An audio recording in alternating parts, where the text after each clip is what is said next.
ओम नमो भगवते वासुदेवाय।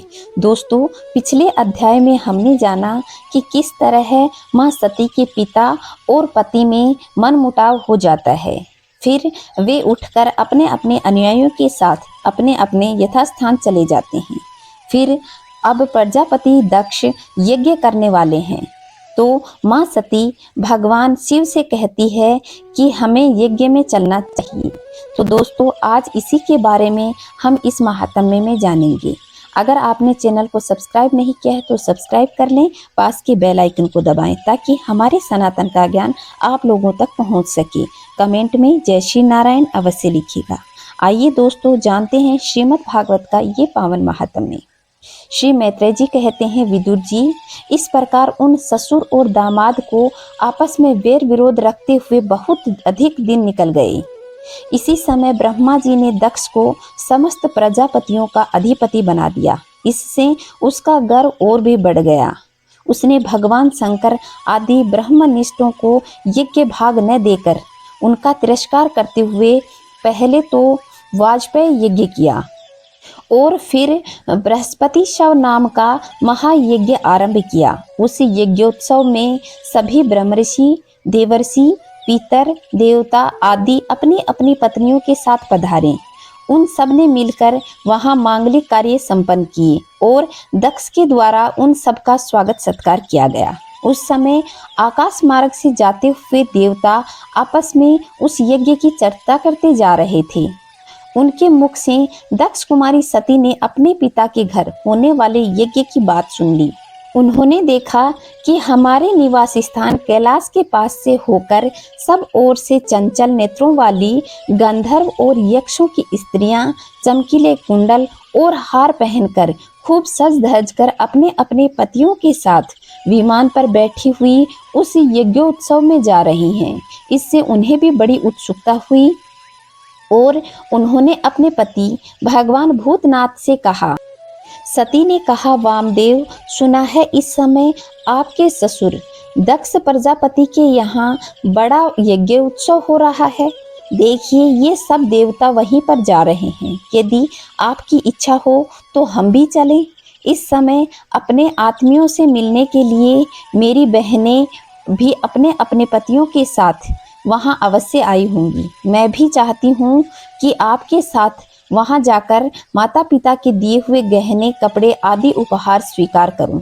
वहां अपने पतियों से सम्मानित बहनों, मौसियों और स्नेह हृदया जननी को देखने के लिए मेरा मन बहुत दिनों से उत्सुक हो रहा है। कल्याण में इसके सिवा वहां ब्रह्मर्षियों का रचा हुआ श्रेष्ठ यज्ञ भी तो देखने को मिलेगा। अजन्मा प्रभु, आप जगत की उत्पत्ति के हेतु हैं। आपकी माया से रचा हुआ यह परम आश्चर्यमय त्रिगुणात्मक जगत आप ही में भास रहा है, किंतु मैं तो स्त्री स्वभाव होने के कारण आपके तत्व से अनभिज्ञ और बहुत दीन हूँ। इसलिए इस समय अपनी जन्मभूमि को देखने के लिए बहुत ही उत्सुक हो रही हूँ। जन्म रहित नीलकंठ, देखिए, इनमें कितनी ही स्त्रियां तो ऐसी हैं जिनका दक्ष से कोई संबंध भी नहीं है, फिर भी वे अपने अपने पतियों के साथ खूब सज धज कर झुंड के झुंड वहां जा रही हैं। वहां जाने वाले इन देवांगनाओं के राजहंस के समान श्वेत विमानों से आकाश मंडल कैसा सुशोभित हो रहा है। सूरश्रेष्ठ ऐसी अवस्था में अपने पिता के यहाँ उत्सव का समाचार पाकर उनकी बेटी का शरीर उनमें सम्मिलित होने के लिए क्यों न छटपटाएगा। पति, गुरु और माता पिता आदि सुहृदयों के यहाँ बिना बुलाए भी जा सकते हैं। अतः देव, आप मुझ पर प्रसन्न होकर आपको मेरी यह इच्छा अवश्य पूर्ण करनी चाहिए। आप बड़े करुणामय हैं, तभी तो परम ज्ञानी होकर भी आपने मुझे अपने आधे अंग में स्थान दिया है। अब मेरी इस याचना पर ध्यान देकर मुझे अनुग्रहित कीजिए।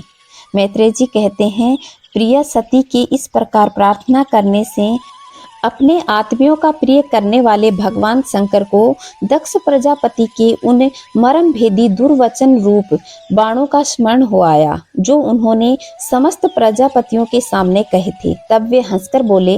भगवान शंकर ने कहा, सुंदरी, तुमने जो कहा कि अपने बंधुजनों के यहाँ बिना बुलाए भी जा सकते हैं, सो तो ठीक है, किंतु ऐसा तभी करना चाहिए जब उनकी दृष्टि अतिशय प्रबल देहाभिमान से उत्पन्न हुए मद और क्रोध के कारण द्वेष दोष से युक्त न हो गई हो।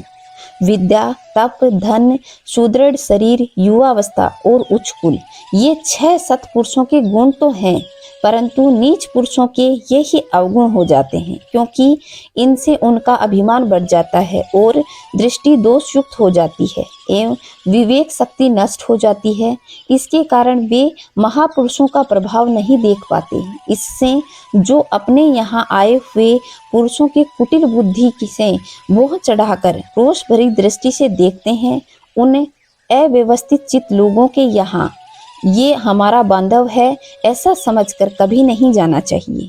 देवी शत्रुओं के बाणों से बिंध जाने पर भी ऐसी व्यथा नहीं होती जैसी अपने कुटिल बुद्धि स्वजनों के कुटिल वचनों से होती है, क्योंकि बाणों से शरीर छिन्न भिन्न हो जाने पर तो जैसे जैसे निद्रा आ जाती है, किंतु कुवाक्यों के मर्म स्थान विद हो जाने पर मनुष्य हृदय की पीड़ा से दिन रात बेचैन रहता है। सुंदरी, अवश्य ही मैं ये जानता हूँ कि तुम परमोन्नति को प्राप्त हुए प्रजापति दक्ष को अपनी कन्याओं में से सबसे अधिक प्रिय हो, तथापि मेरी आश्रिता होने के कारण तुम्हें अपने पिता से मान नहीं मिलेगा, क्योंकि वे मुझसे बहुत जलते हैं। जीवों की चित्तवृत्ति की साक्षी अहंकार सुनने, महापुरुषों की समृद्धि को देखकर जिसके हृदय में संताप और इंद्रियों में व्यथा होती है, वह पुरुष उनके पद को सुगमता से प्राप्त नहीं कर सकता। बस दैत्यगण जैसे श्री हरि से द्वेष मानते हैं, वैसे ही उनसे कूदता रहता है। शुद्ध में तुम कह सकती हो कि आपने प्रजापतियों की सभा में उनका अनादर क्यों किया। सो ये सम्मुख जानना, नम्रता दिखाना, प्रणाम करना आदि क्रियाएं तो लोक व्यवहार में परस्पर की जाती हैं, तत्वज्ञानियों के द्वारा बहुत अच्छे ढंग से की जाती हैं।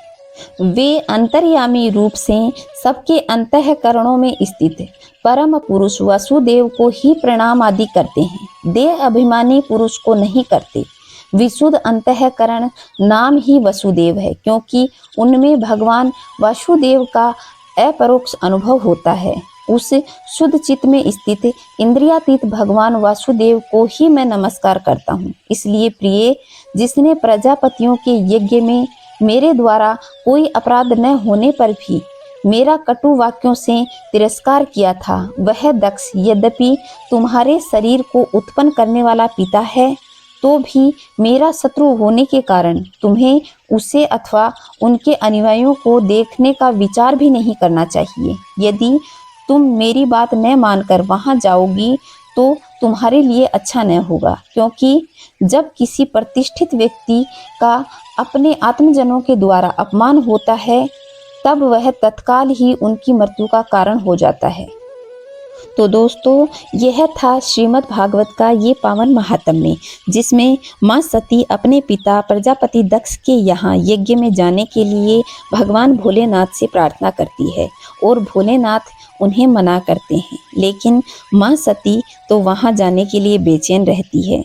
आगे की महिमा हम अगले अध्याय में जानेंगे। तब तक खुश रहें, मस्त रहें, चारों तरफ स्वच्छता बनाए रखें।